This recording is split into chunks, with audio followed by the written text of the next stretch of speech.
Hell's First here, and I am amped to talk about this build that I made with Ninggaung and Bennett and Childe and Noelle. It is godly, guys. Just insane. So I'm going to go ahead and pull it up for you real quick and show you why this is so amazing. So we've got Ninggaung at level 80.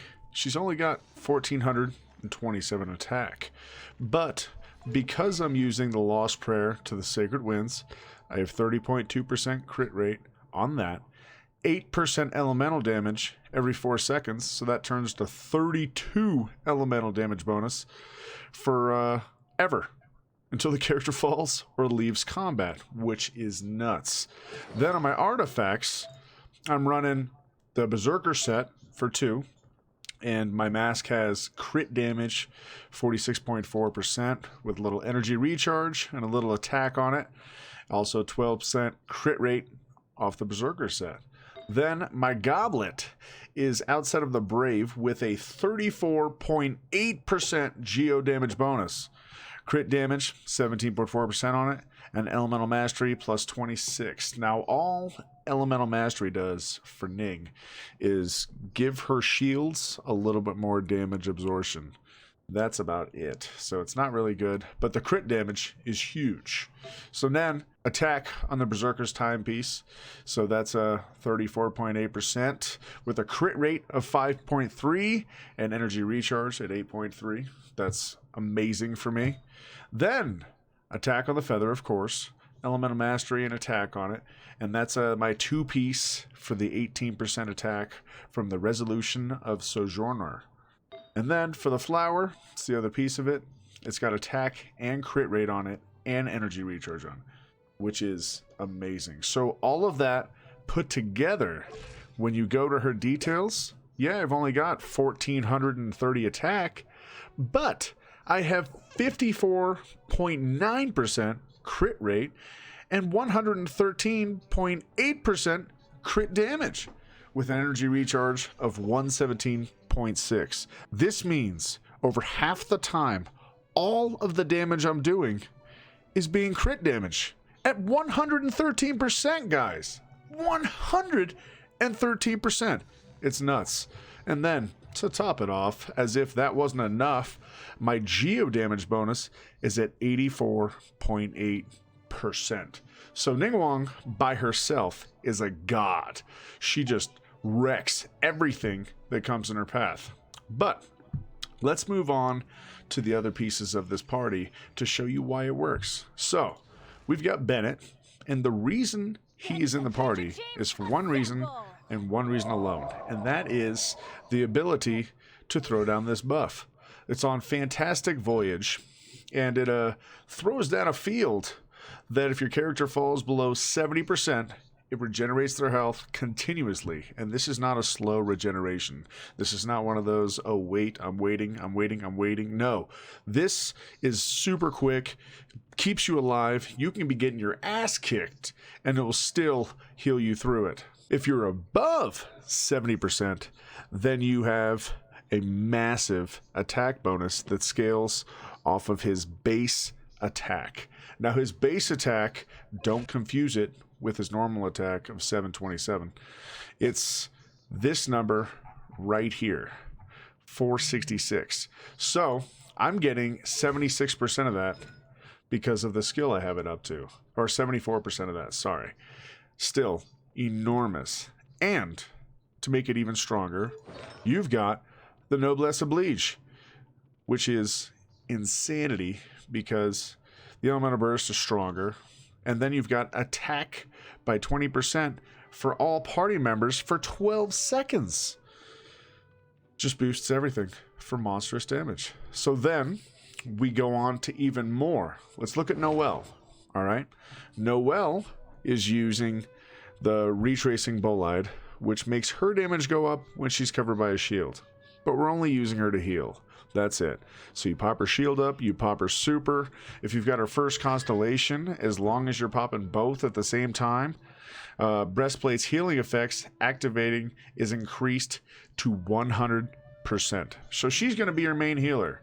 And Bennett's going to be your oh shit healer. You know, just tossing something in to make sure you stay alive. He's more for the buff. Now, because I have 2 Geo users in the party, that means that with the elemental resonance, I get, when wearing a shield, increased attack damage by 15%. Not Geo damage, attack damage, which is insanity. Because that means I can pop the shield, then I can pop Bennett's super, which gives me all that other attack on top of it. Then I go to Childe, who I think is absolutely amazing. He dominates. Now, my Childe is being built. He's at a 12-10 attack right now. He can get stronger. My artifacts I'm running are the Wanderer's Troop. And the reason I'm running that is because you're looking for as much elemental mastery as possible. And the 4-piece set increases charged attack damage by 35% if the character uses a catalyst or a bow. Now, we're never using his bow. We never just sit there and shoot with it. We're only using his daggers. And because of that, the charge damage affects those because the bow is his main weapon. So here's what I'm running. For my helmet, I've got crit rate, and it's only at 17.9% because I've only got it to level 10. When it gets higher, it'll be way better. But I got 21 elemental mastery on it, and then energy recharge, which is great, and then attack, 10.5%. Already at 10. Sick piece. Then, this is key. You need your goblet to have hydro damage bonus.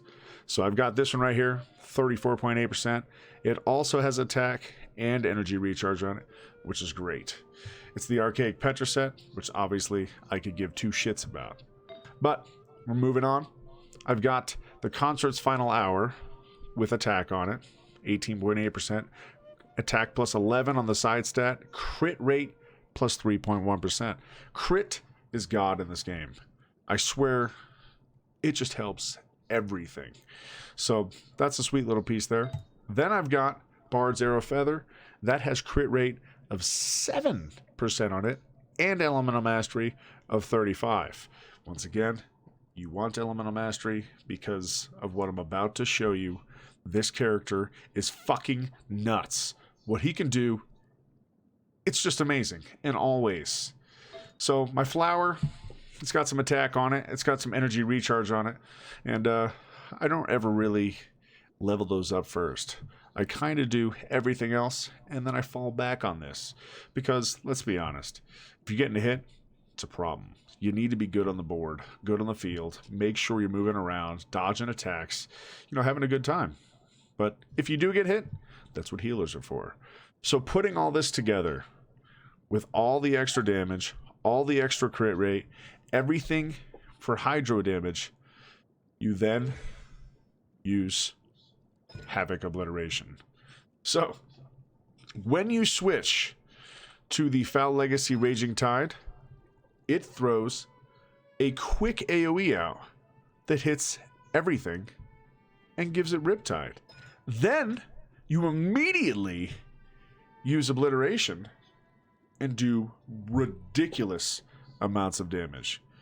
So, the way it works is, you pop Noelle, you use her shield, then you pop Bennett, you use his ult, then you come to this fool, switch over through Raging Tide, and then use your ult of Obliteration and hit for insane amounts of damage. I don't have this guy fully leveled up to 80. His weapon and him are both at 70, and he's still hitting for 20 to 50k with this combo. And then I just jump right back to Ning and slaughter until both of them have her super again. And then it's back to Ning. And I just keep doing it over and over and over again. And it's incredible.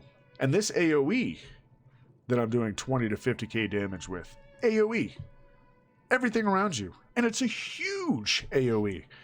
And it looks sick. I'm not going to lie. Now, the reason that it's so amazing is look at this. I've only got this leveled up to 4.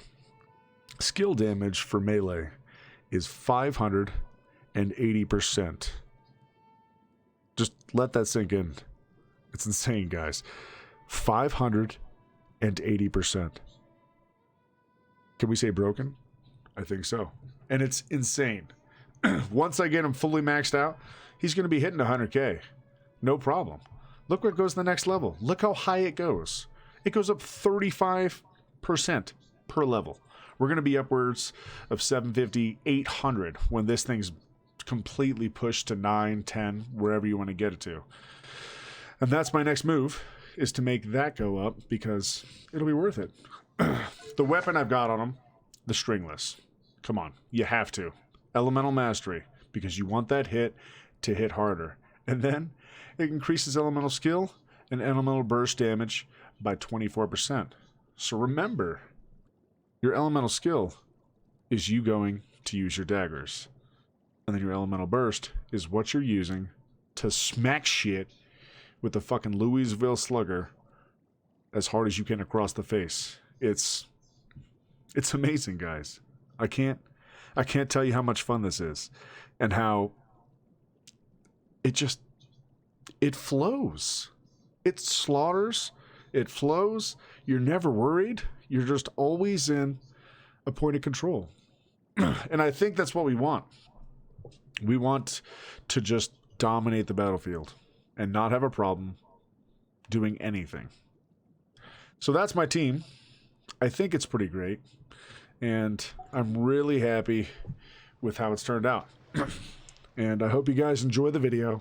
And if you did, feel free, throw me a subscribe, like, turn that bell on for those notifications so you can see more videos like this one. And as always, until next time, ta-ta.